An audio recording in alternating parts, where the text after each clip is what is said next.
La religion est-elle la cause de la plupart des guerres? Il est indéniable que de nombreux conflits à travers l'histoire étaient motivés par des facteurs ostensiblement religieux et impliquaient différentes religions. Pour le christianisme, on peut citer notamment les croisades, une série de campagnes militaires ayant eu lieu entre le XIe et le XIIIe siècle, dans le but affiché de reconquérir la Terre sainte envahie par les musulmans et de secourir l'Empire byzantin.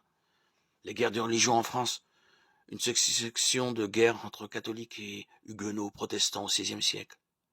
La guerre de 30 ans, une autre guerre entre catholiques et protestants au XVIIe siècle en Allemagne actuelle. Cette liste n'est pas exhaustive.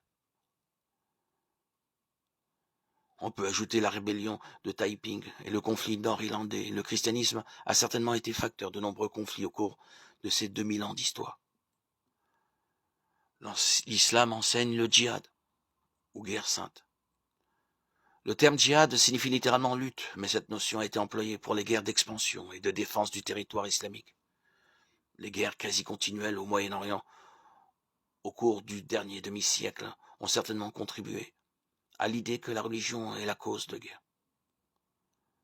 L'attentat du 11 septembre 2001 aux États-Unis a été interprété comme un djihad contre le grand Satan américain, que les musulmans associent presque entièrement à la foi chrétienne. Dans le judaïsme, les guerres de conquête ordonnées par Dieu et racontées dans l'Ancien Testament, surtout dans le livre de Josué, ont permis à son peuple de prendre position de la terre promise. Il est évident que la religion a joué un rôle dans beaucoup de guerres de l'histoire humaine.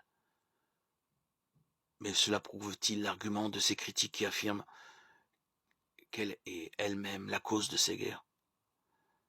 La réponse est oui et non. Oui, dans le sens où une cause secondaire, la religion a été le motif, du moins apparent, de nombreux conflits, mais non dans le sens où elle n'est jamais la cause première de guerre. Pour démontrer cela, il suffit de regarder l'histoire du XXe siècle. Tous s'accordent pour dire qu'il a été un des plus sanglants de l'histoire humaine.